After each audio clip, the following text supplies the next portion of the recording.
93,000 ఆయుధాలు స్వాధీనం చేసుకుంది. ఒక్కొక్క ఆయుధానికి 10 గోళీలు మాకు ఇవ్వండి, అంటే రౌండ్స్ ఇవ్వండి, బుల్లెట్స్ ఇవ్వండి, మేము we will eliminate Pakistan, not ఉగ్రవాదమే కాదు కంప్లీట్ పాకిస్తాన్నే లేపేస్తాం అంటున్నాడు.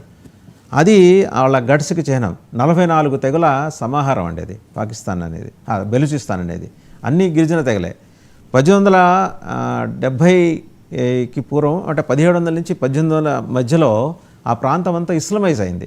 అవన్నీ ఒకప్పుడు భారతదేశానికి అనుబంధంగా ఉన్న ఆదిమ జాతి హిందువులు వారందరూ కూడా. వాళ్ళు రకరకాల సంప్రదాయాలు ఇప్పటికీ వాళ్ళ గ్రామ దేవతలు హిలింగాచి అనే కాళికా అమ్మవారి స్వరూపమైన హిలింగాచి మాత దేవాలయం కూడా అక్కడ ఉంది. ప్రతి ఏడాది జరిగే ఉత్సవానికి లక్షల మంది హిందువులు ప్రపంచం మొత్తం అక్కడికి చేరుకుంటారు. వాళ్ళందరికీ బెలూచిలే వాళ్ళు మొత్తం ఏర్పాట్లన్నీ చూస్తుంటారు, అంటే ఎలాంటి ఇబ్బంది లేకుండా.